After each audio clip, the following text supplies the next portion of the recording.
ఇది జరిగిన పిదప యాకోబు ఇట్లనెను, నేను ఐగుప్తునకు వెళ్లి నా కుమారుని చూచి తిరిగి ఎలోహిం అబ్రహామునకు చెప్పిన ఈ కానానునకు తిరిగి వచ్చెదను. నేను పుట్టిన దేశమైన దీనిని నేను విడువను. చూడుము, ఇదిగో ఎలోహిం వాక్కు అతనికి వచ్చి, నీవు నీ ఇంటివారందరూ ఐగుప్తుకు వెళ్లి అక్కడనే ఉండుము. ఐగుప్తునకు వెళ్ళుటకు భయపడవలదు. నిన్ను అక్కడ నేను ఒక గొప్ప జనముగా చేసేదను. యాకోబు తనలో ఇట్లను కొనసాగిను, నేను వెళ్లి నా కుమారునికింకను ఎలోహిం యందు భయము తన హృదయమందు ఉన్నదో లేదో చూచెదను అని అనుకునేను.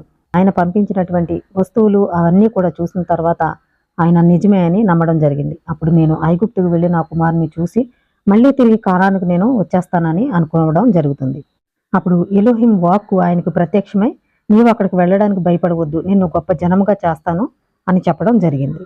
అయితే యాకోబు ఈ విధంగా అనుకోవడం జరుగుతుంది, యోసేపు ఐగుప్తీయుల మధ్య ఉన్నాడు, ఎలోహిం యొక్క భయము ఆయనకు ఉందో లేదో అని అది కూడా నేను చూస్తాను అనుకోవడం జరుగుతుంది. అప్పుడు ఎలోహిం యాకోబుకిట్లు చెప్పాను, నీ కుమారుడైన యోసేపును గూర్చి నీవు భయపడవలదు. అతను నన్ను సేవించుటలో ఇంకనూ తన హృదయమందు పరిపూర్ణత కనపరుచుచున్నాడు. నీ దృష్టిలో అతడు యోగ్యునిగానే కనిపించును. అనగా యాకోబు తన కుమారుని పట్ల అమితంగా ఆనందించెను. అంటే యాకోబు అనుకుంటున్నాడు, ఐగుప్తీయుల మధ్య ఉన్నాడు, తండ్రి యొక్క భయం అతనికి ఉందో లేదో అని భయపడటం అనేది జరిగింది. అప్పుడు ఎలోహిం వాక్ ఆయనకు ప్రత్యక్షమై సేవించుటలో పరిపూర్ణత కలిగి ఉన్నాడు అని అక్కడ చెప్పడం జరిగింది. అప్పుడు ఆయన చాలా సంతోషించడం అనేది జరిగింది.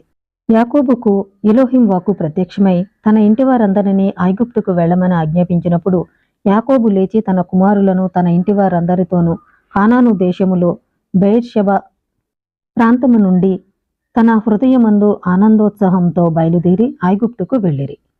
వారు ఐగుప్తుకు సమీపమునకు రాగా యాకోబు యెహూదాను యోసేపు ముందుకు తమకొక స్థలము ఏర్పాటు చేయుటకు పంపెను. యెహూదా తన తండ్రి మాటల ప్రకారము చేసెను.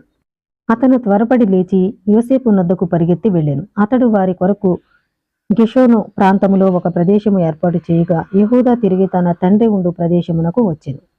మరియు యోసేపు తన రథములను సిద్ధము చేసి తన శక్తివంతులను సేవకులను అధికారులందరినీ సమావేశపరిచి తన తండ్రిని ఆహ్వానించు నిమిత్తము వారిని సిద్ధపరిచి ఐగుప్తు అంతటికీ చాటింపుగా తన తండ్రిని ఆహ్వానించుటకు రాని ప్రతివాడు చచ్చునని ఉత్తర్వులు జారీ చేసింది.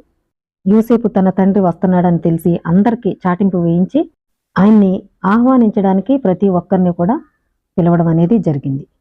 ఆ మరుసటి దినము యోసేపు తన బలాఢ్యులతో గొప్పవారితో అందరూ తమ అందమైన ఊదా రంగు వస్త్రములను ధరింపజేసి బంగారు వెండి సంగీత వాయిద్యములతో తమ యుద్ధ పరికరములతో బయలుదేరి తన తండ్రిని ఐగుప్తుకు ఆహ్వానించు నిమిత్తము వెళ్ళెను.